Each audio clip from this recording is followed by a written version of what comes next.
when they told me yung concept is magiging the siren, natuwa talaga ako because it embodies strength and confidence and also authenticity na talaga namang those are the values that I uphold and I've worked for a long time para ma-embrace ko talaga over the years. And I think being a calendar girl is not just about being sexy.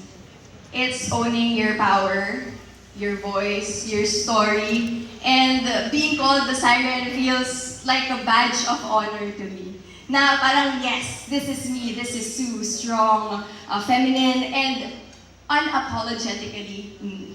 Fearless, sabi mo nga, alright? Well said, I have to say, absolutely well said. Alright, so you were we saw it earlier, you were a member of the Ginebra San Miguel family for 6 years as a GSM Blue endorser. I think you embody the spirit, the fun attitude, and we'd love to see you be part of that family, and that relationship has grown.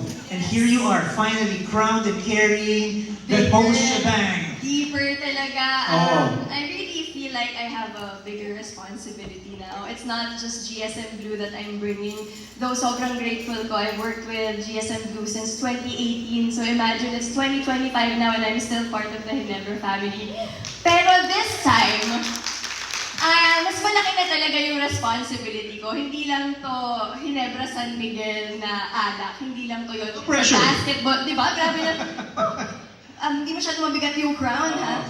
It's not just the brand of alcohol. It's a basketball team. And it's the whole family of Ginebra San Miguel that I'll be finally, bringing to everybody. So I think it's a much bigger responsibility for me. So when I found out, of course, gave myself a pat on the back.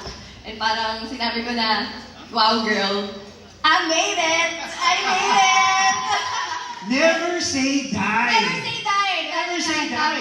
Tama. I-manifest mo at mapupunta talaga sa'yo. And of course, tinitingnan ko rin po itong chance na to as a big blessing to me. After years of having very beautiful calendar girls in the past, ngayon, it's my time to shine. And, diba, I'm so privileged and honored and very proud naman, as always, to be a part of this family. Well said again, and I think you're bringing your character, your unique take to the spirit of the calendar girl. Like we said, the calendar itself it's a cultural icon.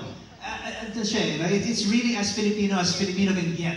So this is a big responsibility, and we are happy that you are the one embodying the spirit of the calendar I am girl most for happy 2026. about it.